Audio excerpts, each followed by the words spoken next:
twongeye turatomboye bana b'Imana kuba Nyagasani duhamagaye ku neza ye, ku izina ry'Imana Data na Mwana na Roho Mutagatifu, amen. Amahoro bana b'Imana, nimuhumure, Imana iradukunda, ije kutugira neza kuri iki cyumweru cya Pentekoste, none tariki 24 Gicurasi 2026, mugere Roho Mutagatifu n'ingabire ze zose. Aya masomo ngiye kuduhuza n'ab'ijuru. Isomo rya Bibiri mu bitabo cy'ibyakozwe n'intumwa, umutwe wa 2 umurongo wa 1 kugeza kwa 11. Umunsi wa Pentekoste uragera, bose bakaba bakoraniye hamwe. Ako kanya umuriri umeze nk'inkubi y'umuyaga uva mu ijuru, maze wuzura mu nzu bari barimo. Nuko haboneka indimi zisa n'iz'umuriro, zigabanya zijya kuri buri muntu muri bo. Ubwo bose buzura Roho Mutagatifu, batangira kuvuga mu zindi ndimi uko Roho abahaye kuzivuga. Aho rero i Yerusalemu habaga Abayahudi bubaha Imana, bari baturutse mu mahanga yose ari munsi y'ijuru. Ngo bumve urwo rusaku, rubanda rwose barakorana, maze barumirwa, kuko buri wese yabumvaga bavuga mu rurimi rwe bwite. Barashoberwa, batangara bavuga bati, mbese bose bavuga si Abanyagalileya? Bishoboka bitese ko buri muntu muri twe abumva bavuga mu rurimi rwe kavukire, baba Abapariti, Abamedi n'Abelamu, baba batuye muri Mesopotamiya, muri Yudeya no muri Kapadosiya, muri Ponti no muri Aziya, muri Furugiya no muri Pamfiliya, mu Sisiro no mu turere twa Libiya duhereranye na Sireni, baba abashyitsi baturutse i Roma, Abayahudi kavukire n'abayoboke b'idini yabo, Abanyakireta n'Abarabu, twese turabumva bamamaza mu ndimi zacu bwite ibitangaza by'Imana. Iryo ni ijambo ry'Imana.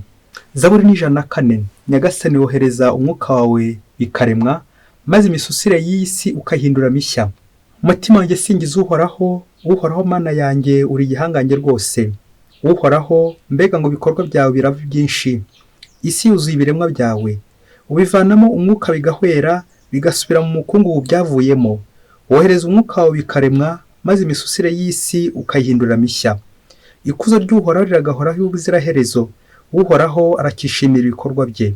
Icyampa ngo umuvugo wanjye umunyure, maze Uhoraho ambere isoko y'ibyishimo.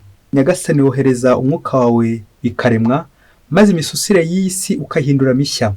Isomo rya kabiri ni ryo mu mbere Pawulo Mutagatifu yandikiye Abanyakorinti, umutwe wa 12 umurongo wa 3 kugeza kwa 7, n'uwa 12 kugeza kwa 13.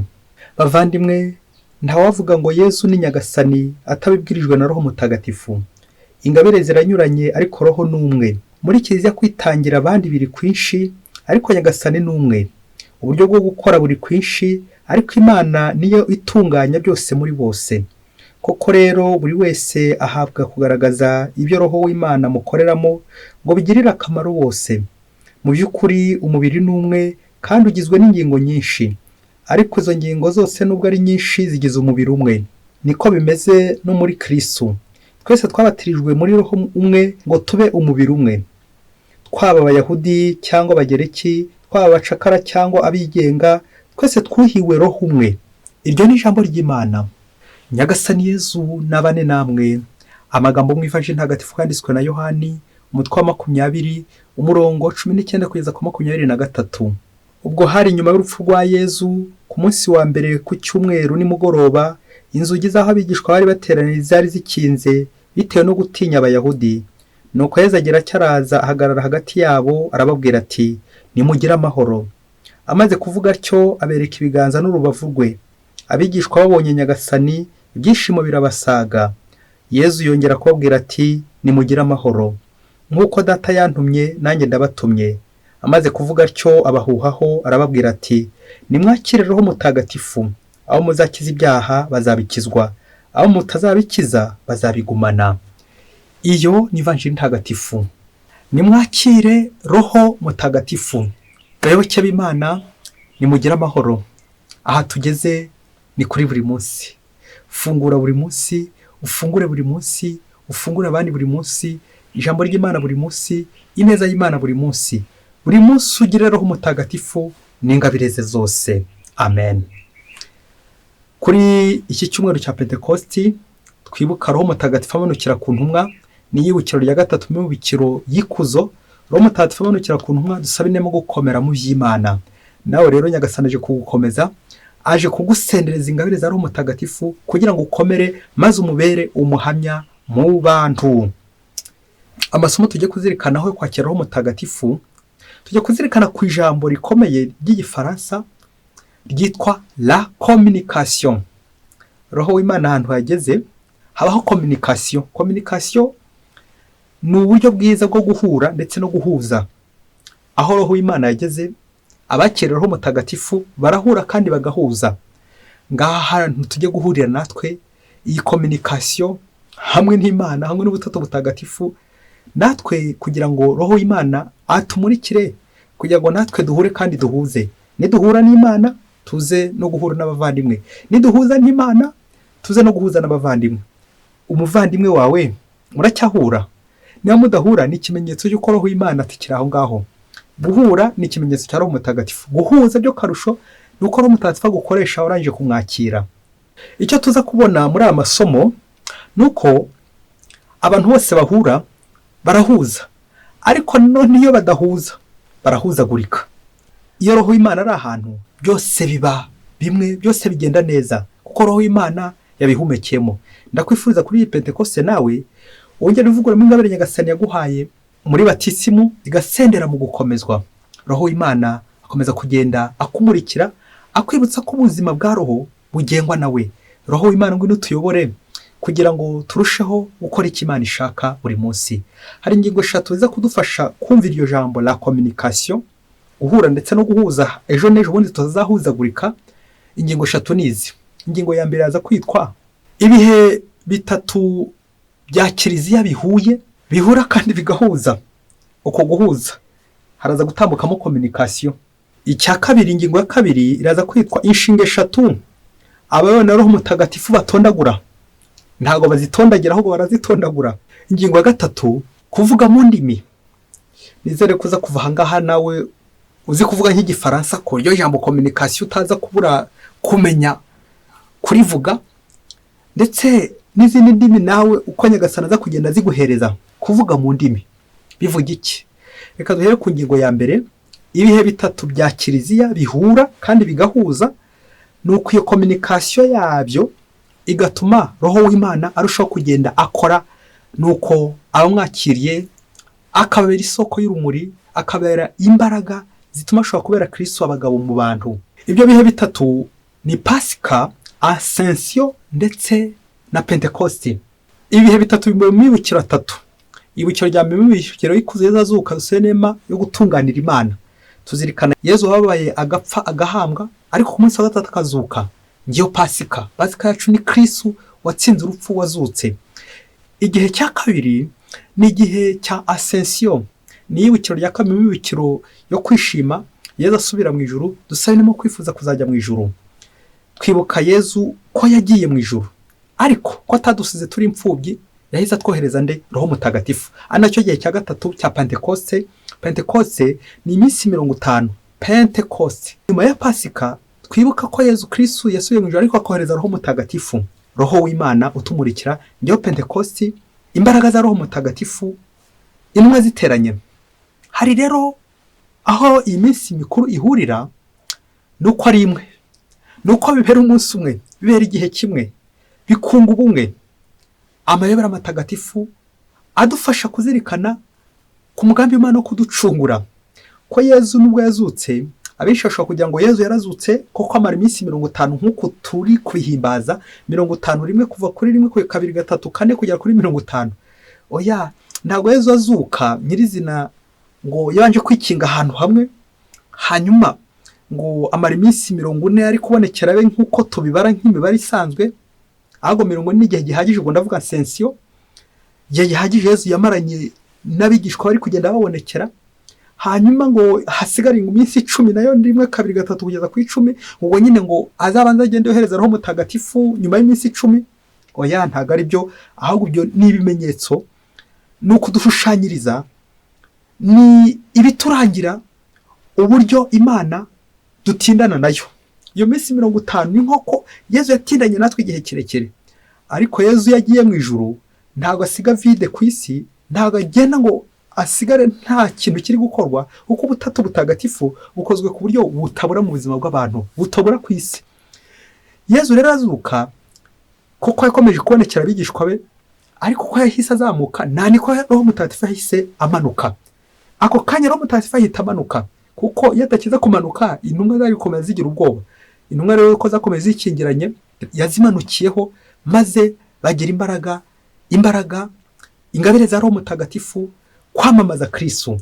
Nta na rimwe higeze haba vide ku isi ngo Imana ibure ku isi.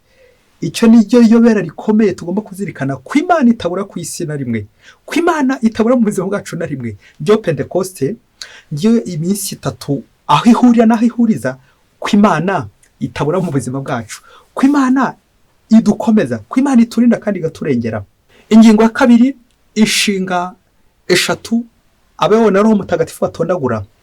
Twumvise mu isomo rya mbere intumwa ko zatangiye zivuga mu ndimi, kandi ba Petero nta mashuri bari barize, nta bintu bihambaye bari bafite, nta bitangaza bikomeye, ariko bavugaga bakabumva. Kubera iki? Ururimi rwa Roho Mutagatifu turaza kurugarukaho, bijyana mu isomo rya mbere n'ururimi bita ubumwe. Ibintu ni byinshi, abantu ni benshi, ariko bakaza guhuriza hamwe ko ubumwe atari ibintu bitandukanye, ko atari ibintu bimwe, ahubwo ari ibintu bitanasa, kudasa, ubudasa. Ibi byose bikazana impinduka, nuko buri wese akagenda yumva, buri wese agahabwa ijambo, buri wese akagira uruhare mu kuvuga Imana. Ubumwe nabyo twumvise mu ivanjiri. Ubumwe batubwira ya Pasika, Yezu mbere yuko asubira mu ijuru amaze kuzuka yabonekeye abigishwa be, nuko arababwira ati nimwakire Roho Mutagatifu, aho muzakiza ibyaha zawe bikijijwe, aho mutazabikiza bazabigumana. Amen. Gize impano za Roho Mutagatifu, impano Yezu yahaye Kiliziya, Roho Mutagatifu ukiza ibyaha, Roho w'Imana. Nawe rero umwakire. Mu kuzirikana kuri ano masomo biratuganisha ku nshinga 3 ababona Roho Mutagatifu batondagura, abakira Roho Mutagatifu batondagura. Inshinga ya mbere ni ukumva, écouter. Yezu araje abonekera abigishwa be, turamwumva, hari icyaza kudukorera. Icya kabiri, inshinga ya 2, kumvira. Kumvira ibyo Yezu Kristo adutuma, obéissance, kumvira. Hanyuma inshinga ya 3, kumvikana. Iyo umuntu amaze kumva akumvira, nta kindi cyagisigaye ni ukumvikana n'uri kumutuma. Kumvikana rero nibyo twahiniye mu rya jambo ryacu bita communication, guhuza. Mushobora guhura ariko ntimuhuze. Rero abashoboye kumva, abashoboye kumvira, hasigaye kumvikana. Ngiyo communication.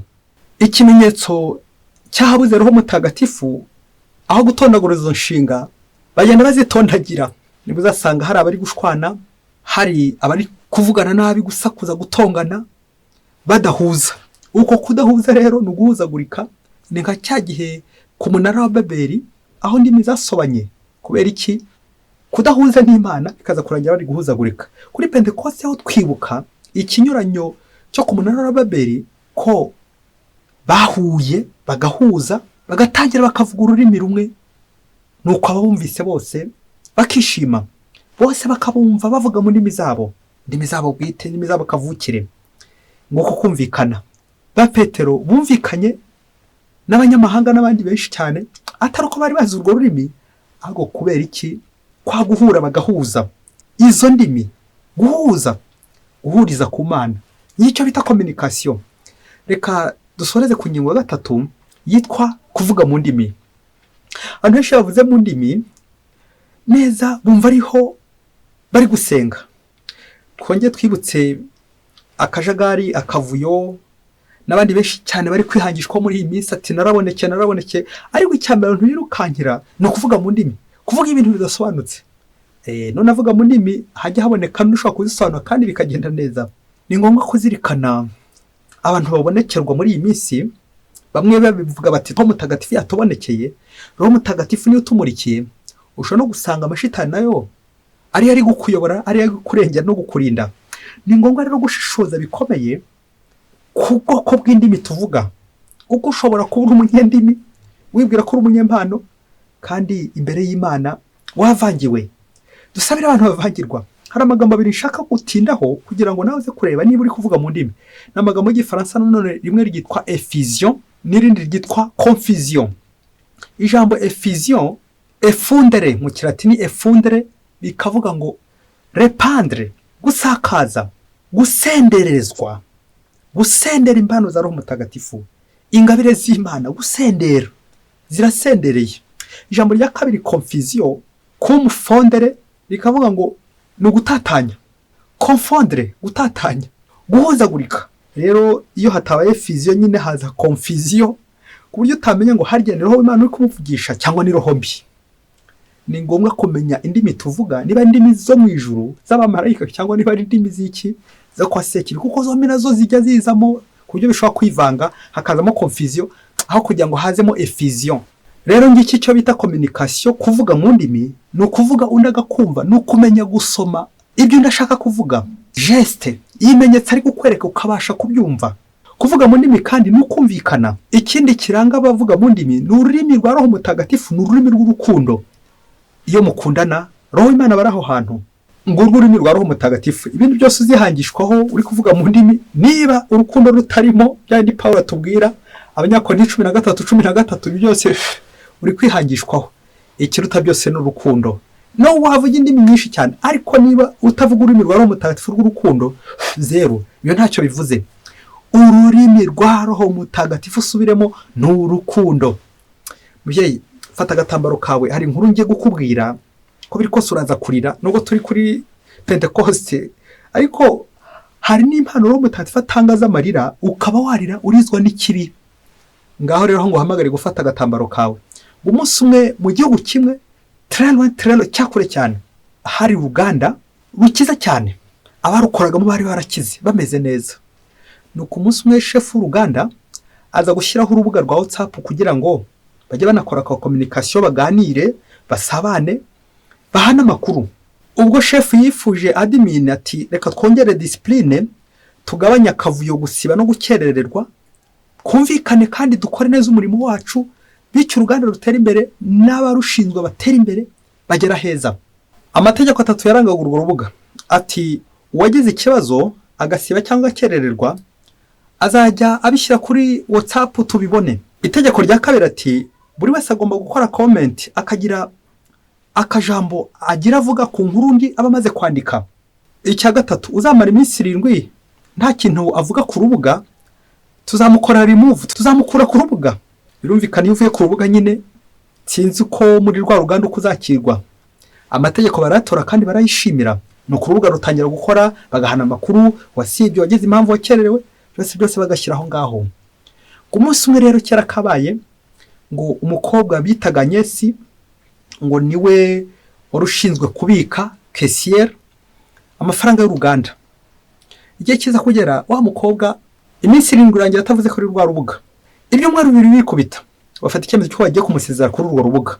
Bamaze kumusezerera, ntuze kumbaza washyizeho comment, ntuze guhita umumbaza. Bamaze kumusezerera, admin anawe wari chef w'u Uganda atangira kugira impungenge, ndetse afata icyemezo cyo ajya gushora ikirego kuko uyu mubitsi hari ibyo atari kubona, bishoboke ko yamwambuye, yaramwibye. None rero arashakisha ahantu hose yagiye, afata icyemezo cy'uko nyine ajya kumushaka, ajya gutanga itangazo, niba mubona baze bamufunge kuko asize yambuye uruganda, kuko atakiboneka, maze bazamufunge.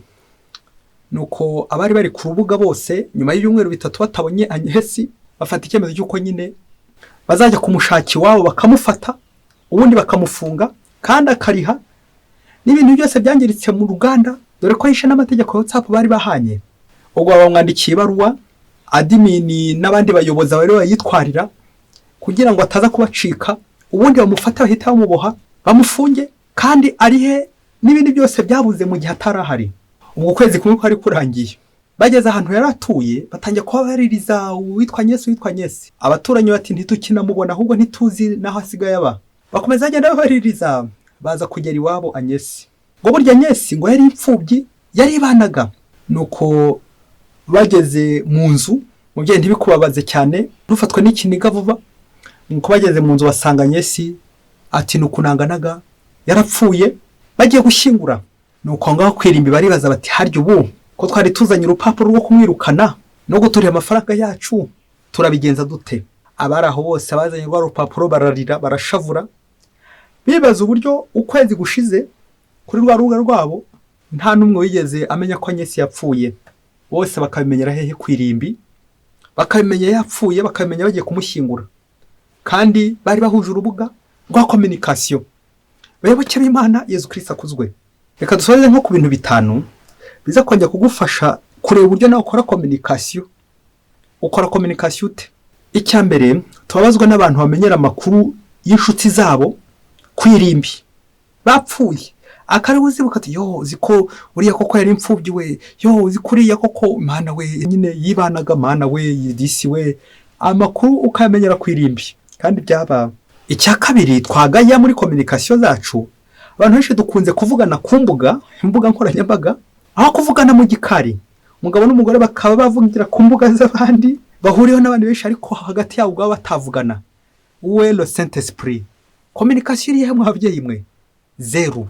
Muravuga ku mbuga zindi ariko iwanyu biracika iwanyu. Icya gatatu, buri wese aze kwisuzuma. Twatembere mu ikoranabuhanga, tugigura mu modoka henze ariko nitwe bambere dukerererwa.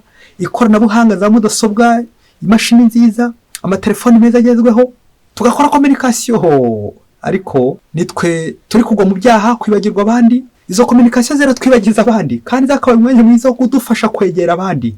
None ahubwo twahunze abandi, twasubiye kuri Babeli, twasubiye kuri wa munara utubuza Imana, none turi guhuzagurika. Ikoranabuhanga ririmo riraduhuza, tukagenda hatani duhuzagurika, kandi ngo turi abakristo b'indani tubuza kwegera Imana, dukoreraho ibyaha, gusambanira kuri telefone, kuvuga amagambo adahwitse, kuvugiraho ibishenzi, amafoto adakwiye twiga twoherezayo n'ibindi byinshi cyane by'umwanda. Imbuga nkoranyambaga ibyo byose bitubuza Roho Mutagatifu, ibyo byose bitujyana kure y'Imana, ibyo byose bituma duhuzagurika aho guhuza. Ya communication kabirabuzi imbuga nkoranyambaga wa mubyeyi we, imbuga nkoranyambaga. Icya gatanu gikomeye, ukurura ifoto nawe kubana n'umuntu mukagendana, mugakorana mu ruganda, mukabona amafaranga menshi muri kumwe, ariko utazi ko afite ikibazo mu rugo iwawe, utazi ko ari imfubyi, utazi ko afite ideni kandi wowe ufite icyo wamufasha kwishyura. Ukabana n'umuntu mu kazi, mu rugo, yewe n'umugore wawe, utazi ko ari imfubyi, utazi ko afite kiriya kibazo, warangiza ngo uri umukristo. Aho Roho w'Imana ntabwo ahari. Kuko ururimi rwa Roho Mutagatifu ni ukumenya uwushonje, ukamenya uwurwaye, ukamenya ufite ikibazo, ukamenya n'icyo wamufasha. Uko niko bavuga mu ndimi. Indimi ni ukureba mugenzi wawe ukamenya icyo akeneye, ni ukugatangira ukavuga uti ndamuvugisha nde, ndamuha iki. Ashobora kuba akeneye ubuzima bwa roho, ashobora kuba akeneye ubuzima bw'umubiri buri gutakara, ashobora kuba akeneye iki n'iki. Niba rero ubwirizwa na Roho, niba warakira Roho Mutagatifu, uzamwumva, uzumva icyo akubwira, uzamwumva, umwumvire kandi mwumvikane. Kuko Roho Mutagatifu byanze bikunze icyo asorezaho no kumvikanisha abantu. Urwo rurimi rero niba rutabumvikanisha, mukavuga Igifaransa ntimwumvikane, Icyongereza ntimwumvikane, Ikilatini ntimwumvikane, Igiswahili ntimwumvikane, hanyuma se wagize ngo muyobowe na Roho Mutagatifu ngo kuzamenya ikibazo ndafite. Ntugakimenye gusa ku mbuga, ukanajya no mu gikari cyo ukamusura uti Agnes arapfuye, ararwaye, tubana n'umuntu nyamara ararwaye, nagombaga kuba naravuze mu ndimi nkamenya ikibazo afite, nkamuvuza, nkamufasha akivuza, nkamufasha akabaho. Wasanga afite ikibazo cy'inzara, wasanga afite ikibazo cy'amadeni, wasanga afite ikibazo ikibazo runaka. None arinda apfira mu nzu koko ntaramusura, none arinda apfira mu nzu ndi kumwishyuza amadeni ngo yangiriye nabi kandi yaritahiye. Koko ubwo se mbwirizwa na Roho Mutagatifu koko? Twese uraza kwisanga kuri uru rutonde watsinzwe kimwe nanjye. Dusabe Nyagasani imbabazi kugira ngo Roho w'Imana umurikira imitima, akamurikira be, natwe tumanukireho, dukoreshwe n'Imana, tugengwe n'Imana, duhure n'Imana kandi duhuze n'Imana buri munsi n'abavandimwe. Roho w'Imana ngwino tuyobore. Mwese mugire Pentekoste nziza. Imana ibaho umugisha. Imana Data na Mwana na Roho Mutagatifu. Amen. Padiri Musumukora Ladislas wa Diocese ya Cyangugu.